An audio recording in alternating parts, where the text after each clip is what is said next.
Hello all. Now I am going to discuss about signum function. Fourier transform of signum function that is represented as SGN of t. Okay. So the signum function is represented by SGN of t is equals to 1 for t greater than 0 minus 1 for t less than 0. So this is actually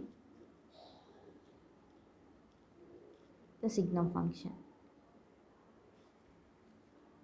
1 minus 1 u of minus t. Okay, u of t minus u of minus t is the signum function. Okay, plus 1 for t greater than 0, minus 1 for t less than 0. Less than 0 means negative t values, greater than 0 positive t values. Okay, so as we already discussed about that, if we have the constant function 1, for the constant function 1 we the function is not absolutely integrable.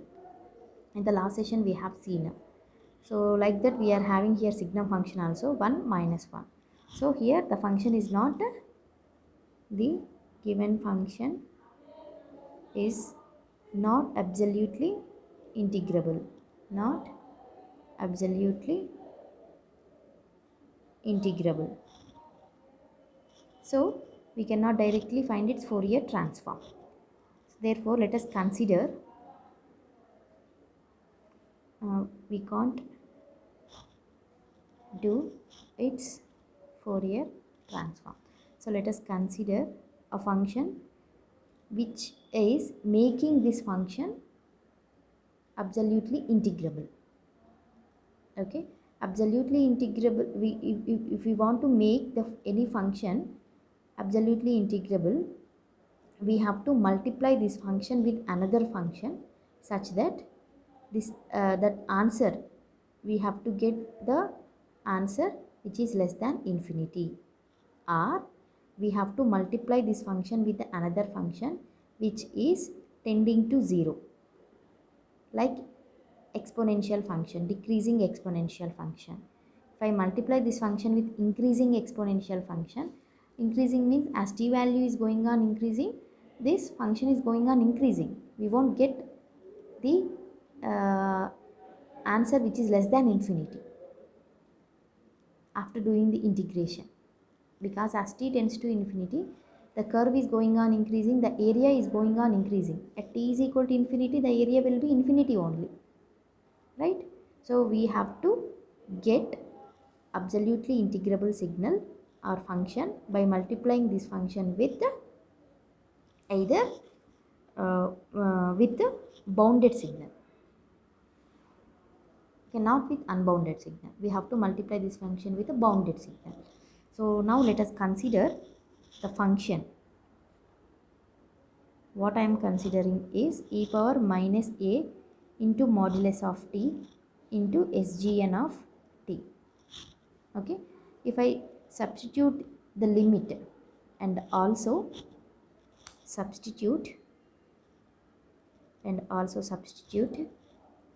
limit a tends to 0 to obtain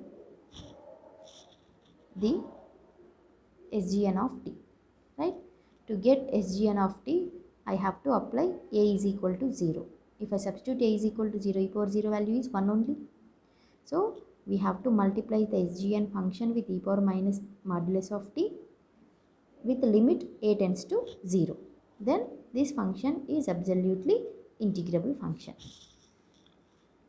Okay, now x of t is equal to SGN of t, and this is limit a tends to 0 e power minus a modulus of t into SGN of t.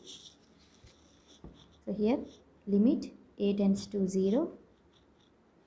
So for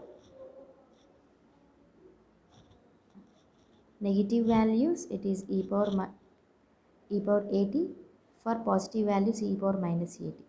Means for positive values u of t, for negative values u of minus t.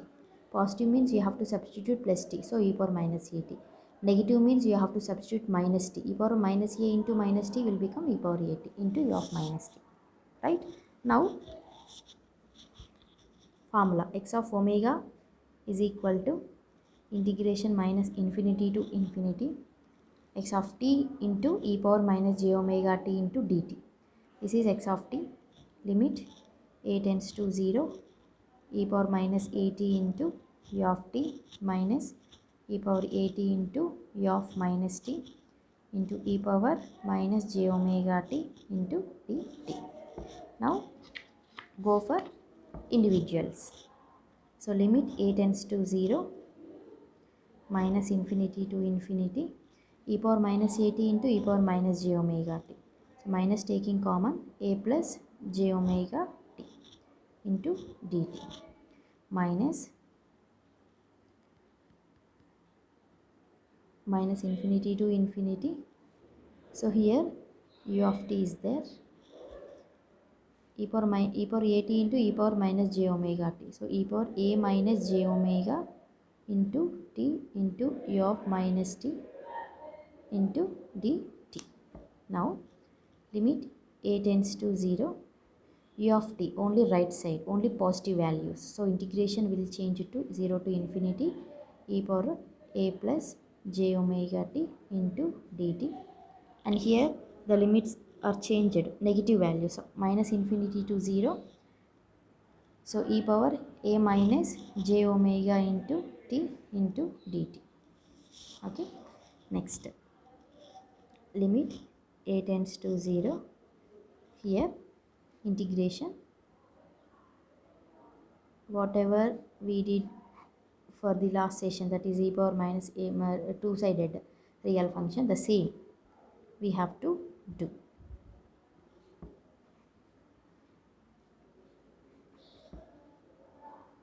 A minus j omega into t divided by a minus j omega, limits minus infinity to 0.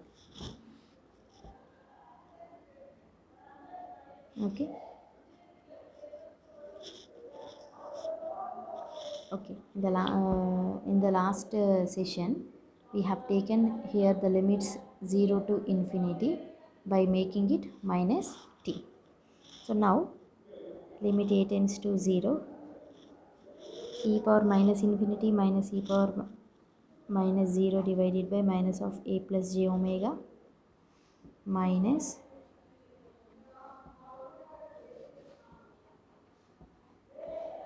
e power minus infinity minus e power minus 0 by a minus j omega. So limit a tends to 0,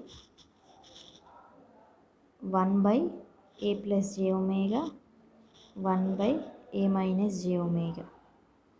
So what I'll get, limit a tends to 0,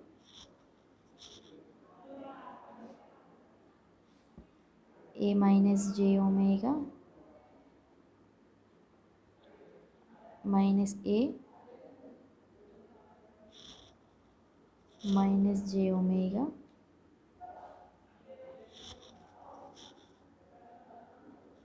divided by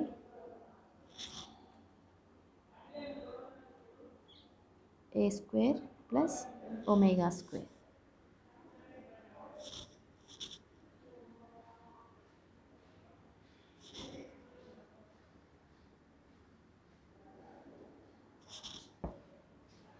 Okay. So this is a function. Now limit a tends to 0. After doing the simplification, what I will get, a will get cancelled, minus 2j omega by a square plus omega square. If I apply the limit a tends to 0, I will get minus 2j omega by omega square or minus 2j by omega, and I can write here 2 by j omega. Okay, so this is a signum function.